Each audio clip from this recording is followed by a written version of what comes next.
Hello everyone. तो आज हम लोग इस वीडियो में बात करने वाले हैं अपने जियोग्राफी लेसन के सेकंड लेसन को, जिसमें हमारा टॉपिक रहेगा physical features of India.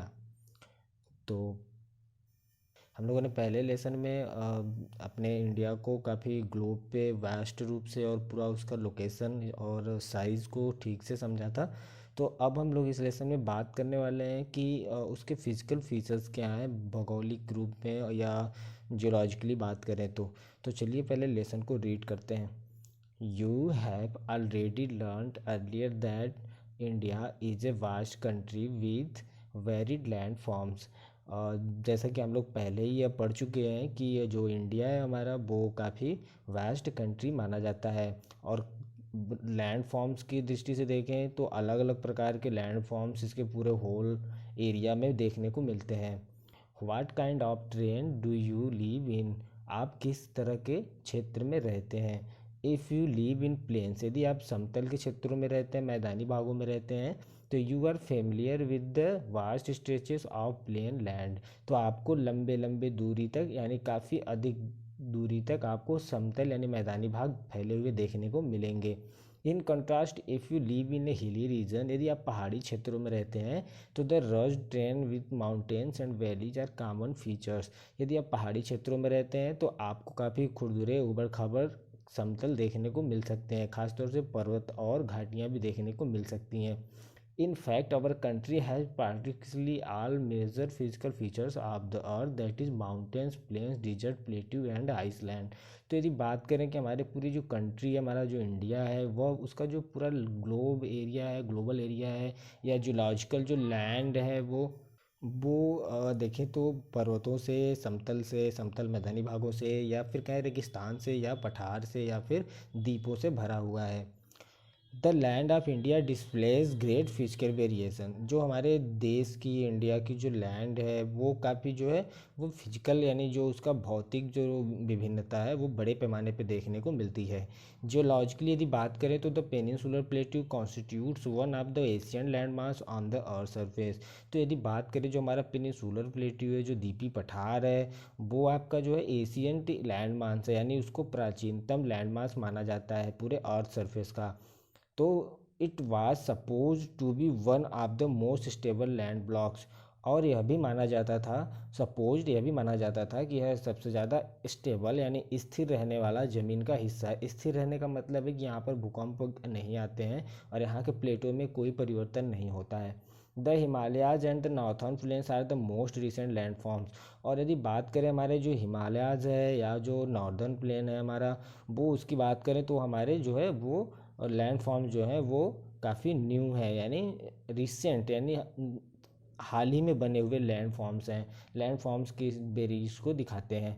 From the view of point of geology, geology की दृष्टि से बात करें हम तो जो हमारा हिमालय माउंटेन्स है फ्रॉम अनस्टेबल जोन, वो जो है वो एक अनस्टेबल जोन है। यानी बात करें कि हिमालय का जो एरिया है वहाँ पे जो उसकी जो लैंड फॉर्म्स है वहाँ पे जो अर्थक्वेक है और तमाम तरह के जो प्लेटों में जो चेंजेस हैं वो हमेशा होते रहते हैं, यानी अनस्टेबल जोन है, अस्थिर हिस्सा है। The whole mountain system of Himalaya represents a very youthful topography with high peaks, deep valleys and fast flowing rivers। यदि बात करें हम पूरे अपने हिमालय के माउंटेन एरिया को तो यह रिप्रेजेंट करता है एक नवीनतम टोपोग्राफी को, जिसमें कि ऊंची ऊंची चोटियाँ, गहरी खाइयाँ और काफ़ी तेज़ी से बहने वाली नदियाँ भी शामिल हैं।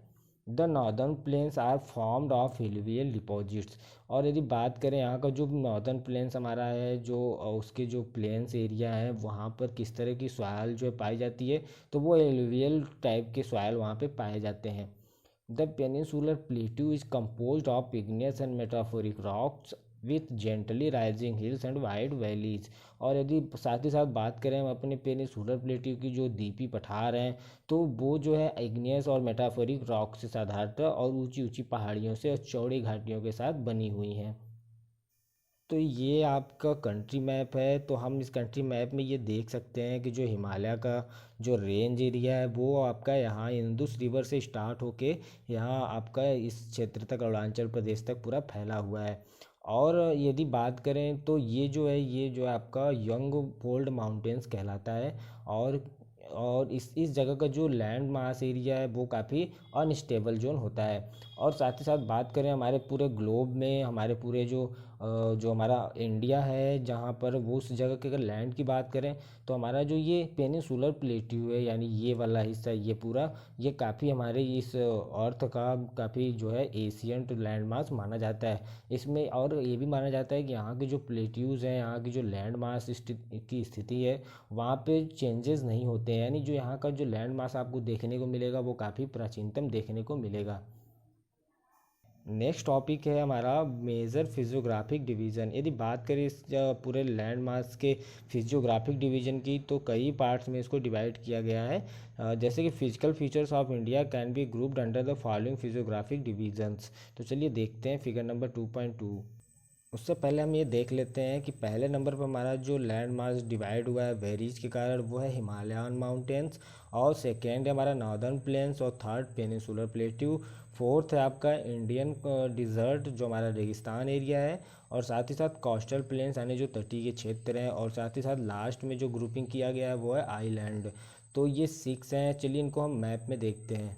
जैसा कि आप देख पा रहे हैं, ये जो हमारा हिमालय का एरिया है, और जो यहाँ पर देखिए आप नॉर्दर्न प्लेन लिखा हुआ है, या ये पूरा हिस्सा हमारा नॉर्दर्न एरिया या नॉर्दर्न प्लेन कहलाता है। और साथ ही साथ यदि बात करें हमारा जो पेनिनसुलर प्लेट्यू है, जिसमें डिक्कन का प्लेट्यू और भी सब प्लेट्यू शामिल है इसमें, तो ये मालवा का प्लेट्यू है देखिए जैसे, तो यह जो है यह एरिया में स्थित है।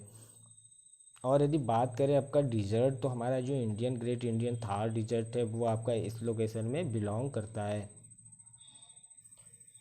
और यदि बात करें हम कि कोस्टल प्लेन की, तो देखिए यहाँ पे जो कोरोमंडल कोस्ट है, और इधर भी आपका तटीय क्षेत्र है, यानी कि जो समुद्र के सागर के जो पास के जो लैंड मास एरिया है वो कोस्टल एरिया कहलाते हैं।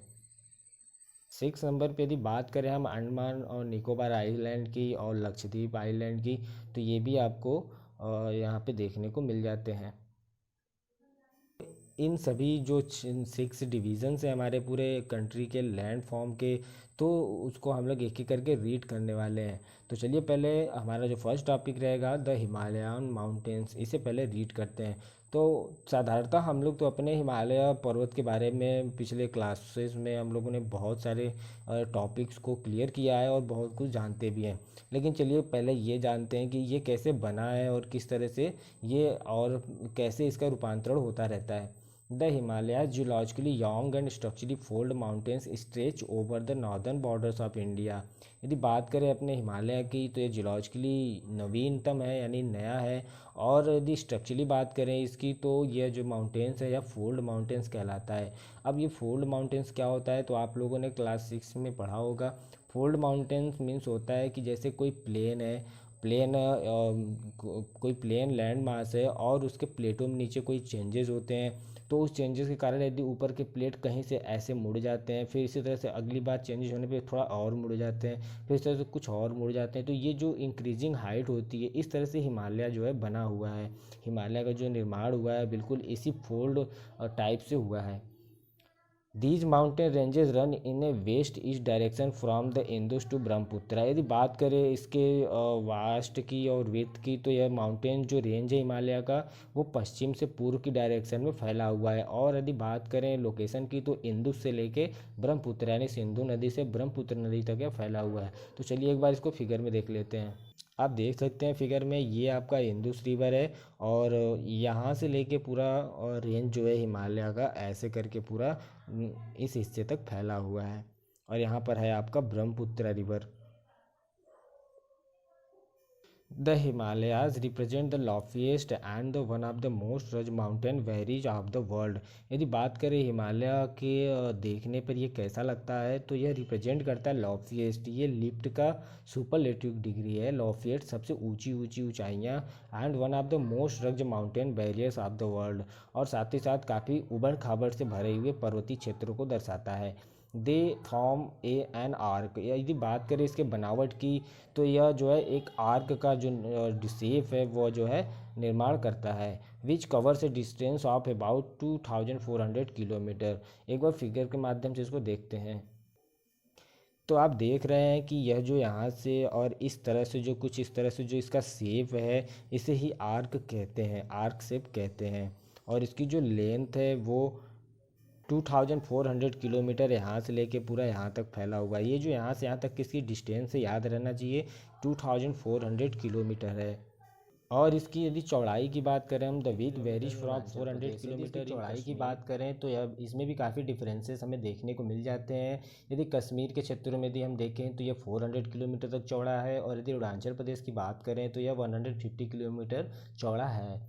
The altitudinal variation are greater in the eastern half than those in the western half। यदि बात करें इसके एल्टीट्यूडनल ऊंचाई की, तो जो इसके वेरिएशन है इसमें देखने को मिल जाते हैं। यह काफ़ी पूर्वी क्षेत्रों में जो है, पूर्वी क्षेत्रों में यदि पश्चिमी क्षेत्रों से अपेक्षा तुलना करें तो ज़्यादा ऊंचाई हमें देखने को मिल जाते हैं, और साथ ही साथ वेरिएशन उनकी ऊंचाइयों में हर जगह अलग अलग देखने को मिलते हैं। The Himalaya consist of 3 parallel ranges in its longitudinal extent. और यदि बात करें हिमालय की तो यह जो है 3 पैरेलल रेंज में पूरा विस्तृत रूप से दिखाई पड़ता है। A number of valleys lie between these ranges. और इस ये जो विस्तार है हिमालय का, इस पूरे विस्तार में कई संख्या में हमें घाटियाँ देखने को मिलती हैं। The northern most range is known as the great और इनर हिमालयाज और हिमद्री। जो हमारा उत्तर का जो आउटर जो मोस्ट रेंज है, जो सबसे ज़्यादा बड़ा हिमालय का क्षेत्र है, जो जिसकी एल्टीट्यूड हाई ज़्यादा है, वह उसे ग्रेट हिमालय या फिर इनर हिमालयाज या फिर हिमद्री हिमालय के नाम से भी जाना जाता है। या ये भी कहने की जो हिमालय का अंदर का हिस्सा है वह जो है हिमद्री या इनर हिमालय के नाम से भी जाना जाता है। It is most continuous range consisting of the loftiest peak with an average height of 6000 metres. यदि बात करें जो ये इनर का जो हमारा इनर हिमालयाज है, हिमद्री है, इसकी जो सबसे हाईएस्ट जो पीक है यदि मैं बात करूं तो उसका जो है 6000 मीटर जो है हमें देखने को हाइट मिल जाती है। It contains all prominent Himalayan peak. यदि बात करें तो यह जो 6000 मीटर रेंज की जो ये एरिया है पिक्स का, जो इसके आसपास की जो रेंज है, और या जो ये कहें कि जो इनर साइड ऑफ हिमालय है जिसे हिमद्री भी कहते हैं, इसमें पूरे सभी प्रकार की हिमालय की जो चोटियाँ हैं, चाहे केटू हो या फिर कांचनजुंगा हो, ये सभी जो है माउंट एवरेस्ट, ये सभी चोटियाँ इसमें शामिल हैं, इसी रेंज में आती हैं।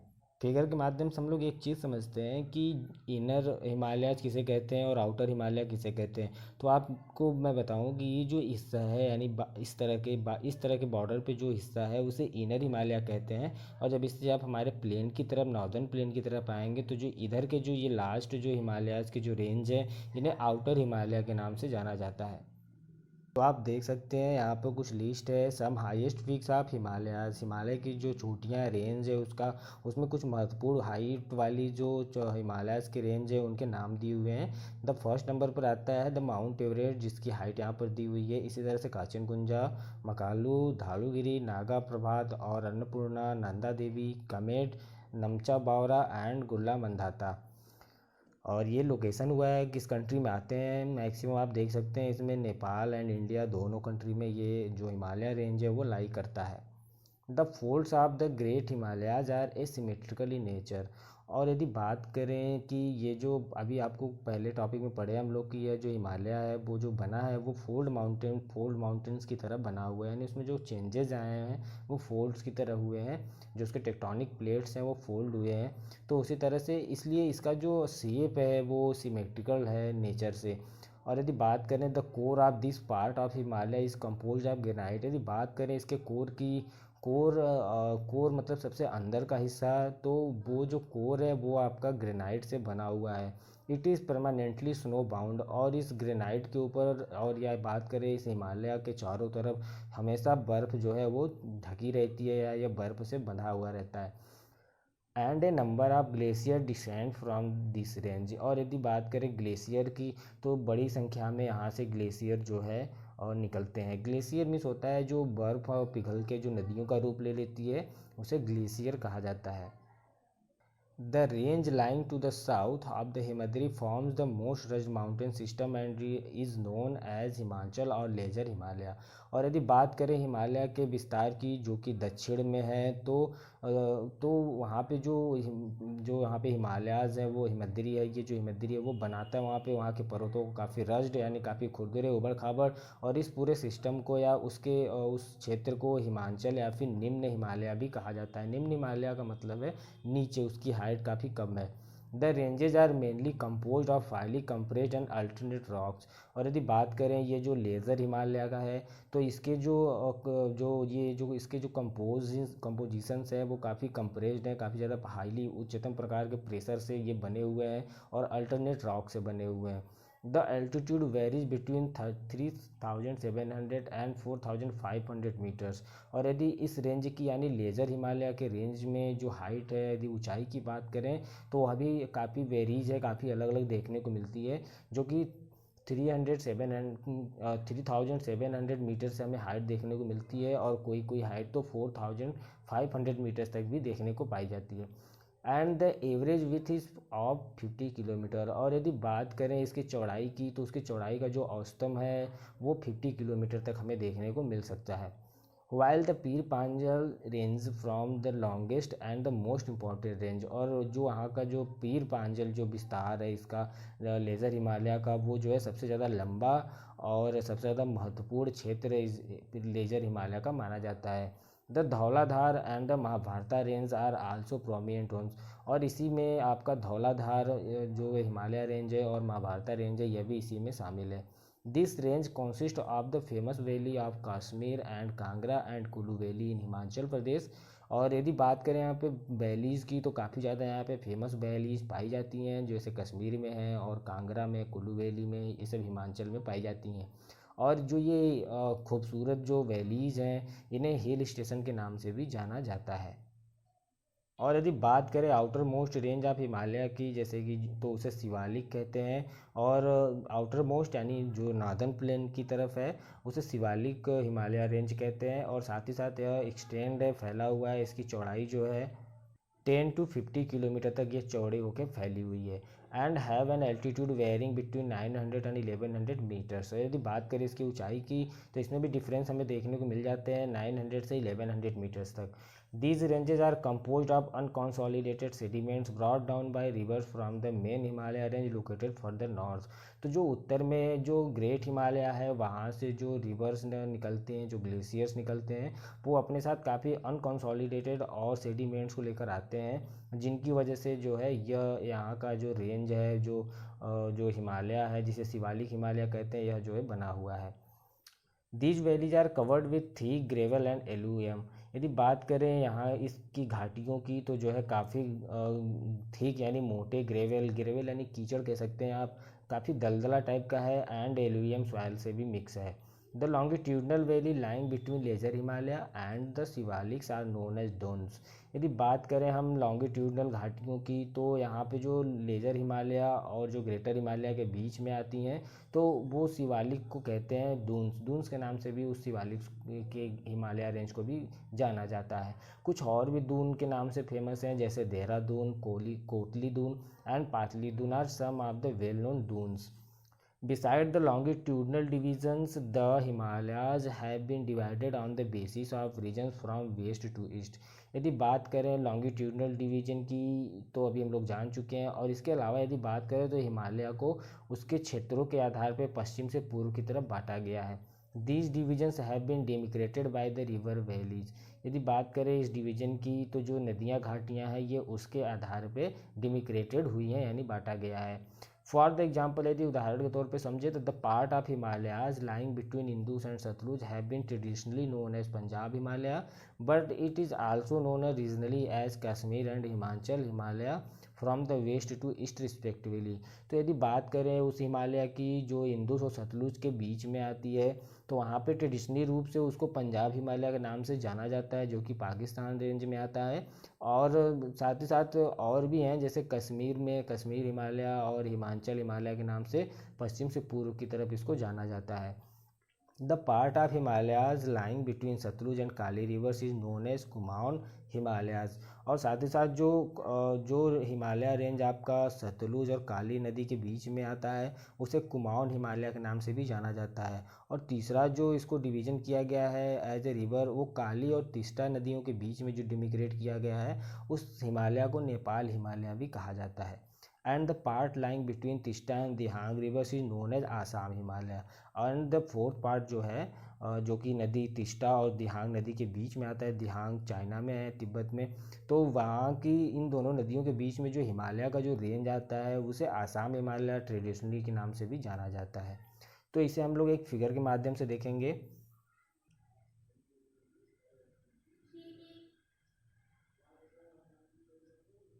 नेक्स्ट पैराग्राफ की तरफ चलते हैं। The Brahmaputra marks the eastern most boundary of the Himalayas. और यदि बात करें ब्रह्मपुत्रा नदी की तो जो है यह भी जो है संकलित करती है हमारे पूर्वोत्तर अधिकतर हिमालयों के बाउंड्रीज को। बियॉन्ड द दिहांग जॉर्ज, यदि दिहांग के अलावा बात करें तो Himalayas bend sharply to the south and spread along the eastern boundary of the India. यदि बात करें हिमालय की जो कि दिहांग के आसपास की है तो यह जो है साउथ से आपका जो है झुक जाता है और काफ़ी तेज़ी से नुकीला टाइप का झुक जाता है, उसकी जो झुकाव है वो नुकीली है और यह फैल जाता है हमारे पूर्वोत्तर बाउंड्री की तरफ भारत के। They are known as the Purvanchal और the eastern hills and mountains. तो ये जो झुकी हुई बाउंड्रीज़ हैं इन्हें ही आप हम लोग पूर्वांचल या पूर्वोत्तर की पहाड़ियाँ या पर्वतों के नाम से जानते हैं।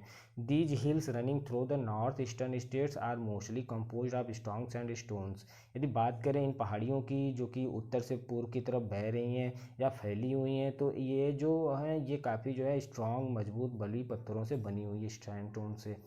विच आर सेडिमेंट्री रॉक्स, जिसे सेडिमेंट्री रॉक्स भी कहते हैं। जो सैंड स्टोन्स होते हैं वो सेडिमेंट्री रॉक्स भी होते हैं।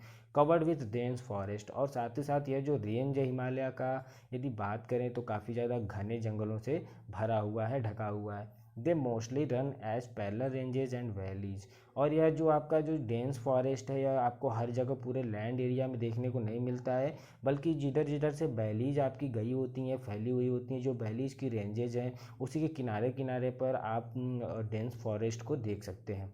The Purvanchal comprise the Patkai hills and Naga hills and Manipur hills and Mizo hills. और जो ये पूर्वांचल है यह शामिल है इसमें पतकाई हिल्स पर्वतों को शामिल है इसमें, और नागा हिल्स और मणिपुर हिल्स और मिजो हिल्स भी इस रेंज में ही शामिल है। फिगर आप लोग देख सकते हैं मिजो हिल्स की, जो इस तरह से आप लोग वैलीज़ हैं और वैलीज़ के साथ ही साथ जो ये डेंस फॉरेस्ट है यह भी वैलीज़ के साथ ही पैरेलल रेंज में फैला हुआ है। सेकेंड हमारा जो हेडिंग है, जो लैंड मास हमारे पूरे फिजिकल फीचर्स के रूप में हमारे पूरे इंडिया को डिवाइड किया गया है, उसका सेकेंड टॉपिक है द नॉर्दर्न प्लेन्स, यानी उत्तर का जो समतली मैदान है। The northern plain has been form by the interplay of three major river system, namely the Indus, the Ganga and the Brahmaputra along with their tributaries. तो यदि बात करें जो हमारा नॉर्दर्न प्लेन है वह जो है बना हुआ है तीन मुख्य नदियों से। वो मुख्य नदियां हैं इंदुस, गंगा और ब्रह्मपुत्रा, और साथ ही साथ अपनी सह नदियों के साथ। यहाँ पर एक शब्द आया है ट्रिब्यूटरीज और एक होता है डिस्ट्रीब्यूटरीज। तो देखिए इसके लिए एक सिंपल है कि जब कोई नदी बह रही है, मान लीजिए सपोज करिए कि गंगा नदी बह रही है, उसमें कोई और नदी जाके यदि बह आके मिल जाती है तो गंगा नदी का उस मिलने वाली नदी को ट्रिब्यूटरीज कहा जाएगा। लेकिन डिस्ट्रीब्यूटरीज उसे कहते हैं जैसे कि कोई नदी बह रही है, मान लीजिए गंगा नदी बह रही है और वो किसी कारणवश सामने अवरोधों के कारण क्या है कि वो उसके कई धाराएं निकल जाती हैं, तो वो जो उसकी धाराएं उसमें से मेन नदी में से निकलती हैं उसे ही क्या है डिस्ट्रीब्यूटरीज कहा जाता है। यानी सिंपल है, नदी किसी मेन नदी में कोई और नदी आके मिल जाए तो उस नदी की सहायक नदी ट्रिब्यूटरीज कहलाएगी, और किसी मेन नदी में से उसी नदी का पानी यदि कहीं और बह के जाने लगे तो उसे जो है डिस्ट्रीब्यूटरीज कहते हैं। This plain is form of alluvial soil. तो ये जो प्लेन है हमारा नॉर्दर्न प्लेन है, बात कर रहे हैं हम लोग, और इंदुस, गंगा और ब्रह्मपुत्र नदी के कारण जो बना हुआ है इसकी जो मिट्टी है वो एलुवियल सॉइल है। और the deposition of alluvium is vast basin lying at the foot hills of Himalayan over millions of years. और यदि बात करें या जो डिपोजिशन है एलुवियम सॉइल का जो इन तीन नदियों के कारण इस नॉर्दर्न प्लेन में हुआ है, तो यह ऐसा नहीं कि एक दो दिन में हुआ है, ये ओवर मिलियंस ऑफ ईयर लाखों साल में हुआ है। फॉर्म दिस फर्टाइल प्लेन, इस उपजाऊ जो मैदानी भाग है इसमें जो है लाखों वर्ष लग गए हैं बनने में। It spread over an area of 7 lakh square kilometre. यदि बात करें इसके पूरे क्षेत्रफल की, नॉर्दर्न प्लेन की, तो यह जो है 7 लाख स्क्वायर किलोमीटर तक फैला हुआ है। The plain being about 2400 kilometre long and 240 to 320 kilometre broad. यदि बात करें इस प्लेन के जो डिस्टेंस है तो वो 2400 किलोमीटर यानी 2400 किलोमीटर तक, और इसकी चौड़ाई की बात करें तो इसमें वेरीज हमें देखने को मिलती है, कहीं कहीं 240 एंड 320 किलोमीटर चौड़ी देखने को मिलती है। एंड साथ ही साथ it is densely populated physiographic division, और यह काफ़ी ज़्यादा जनसंख्या की दृष्टि से भी देखें तो काफ़ी ज़्यादा यह जो है घना क्षेत्र माना जाता है। और माना भी क्यों न जाए, क्योंकि यहाँ पे विथ है रीच सॉइल कवर, काफ़ी ज़्यादा फर्टाइल प्लेन है और सॉइल कवर है, मिट्टी की परतें हैं, कंबाइंड विथ एडिक्वेट वाटर, और काफ़ी पर्याप्त मात्रा में पानी की सप्लाई जो है वह भी अवेलेबल है। एंड फेवरेबल क्लाइमेट, और साथ ही साथ अनुकूलित वातावरण और जलवायु होने के कारण बहुत ही ज़्यादा यह सूटेबल हो जाता है एग्रीकल्चरली के लिए, प्रोडक्टिव पार्ट ऑफ इंडिया, हमारे भारत देश के लिए। फिगर के माध्यम से हम लोग इसे देखते हैं। ये जो हमारा नॉर्दर्न प्लेन है ये जो है आपका टोटल 2400 किलोमीटर तक फैला हुआ है, और यदि इसकी चौड़ाई विड्थ की बात करें तो कहीं कि 320 और कहीं कि हमें 240 देखने को मिलती है, 240 किलोमीटर। और यह जो एरिया है यह 3 नदियों से, मैंने बताया अभी हम लोगों ने रीड किया, इंदुस, गंगा एंड ब्रह्मपुत्रा जो कि यहाँ पर है। और इन तीनों नदियों से, ये नदियाँ इधर से ऐसे आके और इधर इंदुस की नदियाँ ऐसे आके इस प्लेन को ऐसे बहती हुई यहाँ से बहुत सारी ट्रिब्यूटरीज, इसकी डिस्ट्रीब्यूटरीज बन जाती हैं। तो इन 3 मुख्य नदियाँ यानी इंदुस, याद रखेंगे हम लोग, ब्रह्मपुत्रा और गंगा नदी, ये तीनों नदियों से हमारा नॉर्दर्न प्लेन बना हुआ है। इसका जो रेंज है, लेंथ है, वो 2400 किलोमीटर है, और जिसकी वेट की जो वेरिएशन है वो 320 से 240 किलोमीटर तक हमें देखने को मिल जाता है। एक फिगर है आपके सामने जिसमें दिखाया जा रहा है